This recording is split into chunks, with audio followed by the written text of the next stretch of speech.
संजय निरुपम ने कांग्रेस पार्टी का हाथ छोड़ दिया है और उन्होंने जय श्री राम के नारे के साथ आज की स्पीच की शुरुआत की। तो अब संजय निरुपम किस पार्टी में जाएंगे, किस विकास के राह को वो चुनेंगे, इस पर सस्पेंस अब भी बरकरार है। लेकिन जो कुछ बातें बहुत महत्वपूर्ण संजय निरुपम ने की, उसमें से एक ये थी कि वो चुनाव लड़ने वाले हैं। जी हां, उनकी मंशा वो पूरी करेंगे और Mumbai north west Lok Sabha seat से वो चुनाव लड़ेंगे भी और उन्होंने कहा वो जीतेंगे भी।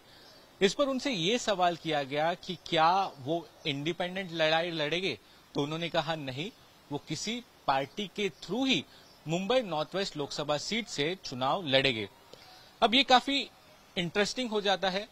एमवीए से तो वो अब लड़ाई नहीं लड़ेगी क्योंकि कांग्रेस पार्टी से उन्होंने इस्तीफा दे दिया है। अब बचा जो है वो महायुति। अब महायुति की तीन जो पार्टियां हैं, बीजेपी, एकनाथ शिंदे की शिवसेना और तीसरी एनसीपी। अब Mumbai north west Lok Sabha seat जो आती है वो इस वक्त जब महायुति की सीट शेयरिंग जो फॉर्मूला फाइनल हुआ है उसमें मुंबई नॉर्थ वेस्ट की लोकसभा सीट वो एकनाथ शिंदे के शिवसेना को जारी है। अब यहां पर एकनाथ शिंदे की जो शिवसेना है उसको कोई कैंडिडेट नहीं मिल रहा है, वो लगातार कैंडिडेट की तलाश में भी है।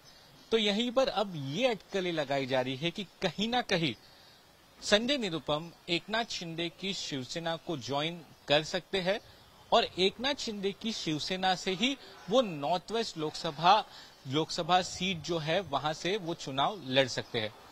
अब इसका समीकरण अगर जो देखें तो वह बहुत ही ज्यादा इंटरेस्टिंग हो जाता है। Mumbai north west Lok Sabha seat हमेशा से ही जो मराठी वोटर्स है उनका काफी ज्यादा दबदबा यहां पे रहा है। कोई भी पार्टी ये चाहती है कि यहां पर जब अपना कैंडिडेचर उतारे तो वो मराठी हो, क्योंकि मराठी वोटर्स का उतना दबदबा है। लेकिन अब संजय निरुपम की बात करें तो वो एक उत्तर भारतीय चेहरा उनको सबसे ज्यादा माना जाता है।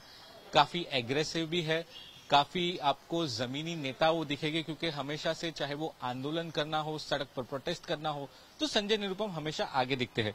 तो इसमें एक चीज ये हो सकती है कि एकनाथ शिंदे किस तरीके से संजय निरुपम को प्रेजेंट करते हैं, किस तरीके से ये कैंपेनिंग आगे जाती है, ये एक बात हो सकती है। बीजेपी के तो कुछ नेताओं ने अभी से ही संजय निरुपम का विरोध करना शुरू कर दिया है। इसी में मोहित खम्बोज नाम के जो नेता है बीजेपी के, उन्होंने संजय निरुपम को कचरा तक कह दिया। उन्होंने कहा कि फेंका हुआ कचरा, हमें अपने साथ वो कचरा नहीं लेना चाहिए। और मोहित खम्बोज ने सीएम एकनाथ शिंदे को टैग भी किया। यानी कि कहीं ना कहीं अगर संजय निरुपम एकनाथ शिंदे की शिवसेना में आते हैं तो बीजेपी की तरफ से उनका विरोध होगा। अब बीजेपी की तरफ से विरोध इसलिए भी होगा क्योंकि पिछले कुछ सालों में संजय निरुपम बहुत वोकल रहे हैं। जिस तरीके से उन्होंने बयानबाजी की है, खास तौर पे प्राइम मिनिस्टर नरेंद्र मोदी और union home minister Amit Shah के खिलाफ। आज ही जब वो मीडिया से बात कर रहे थे तब उनसे यह भी पूछा गया कि आपने नरेंद्र मोदी की तुलना औरंगजेब से की थी, वो ट्वीट भी दिखाया गया। तब उनका रवैया काफी ज्यादा स्मूथ था, वो काफी ज्यादा सॉफ्ट दिखे। जैसा एग्रेसिव संजय निरुपम जाने जाते हैं वैसा वो नहीं दिखे।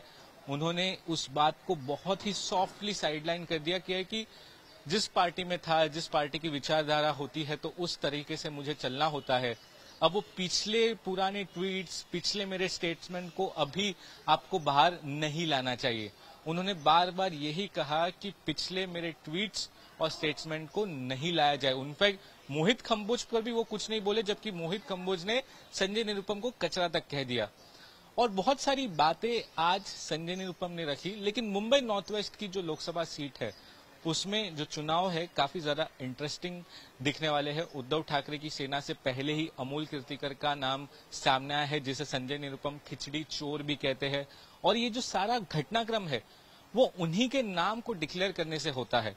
संजय निरुपम हमेशा से Mumbai north west Lok Sabha seat से लड़ना चाहते थे। उनका ये डू और डाई सिचुएशन है। उन्होंने बार बार कहा कि ये कांग्रेस का सबसे स्ट्रांग होल्ड सीट है, कांग्रेस को इससे जाने नहीं दिया जाना चाहिए।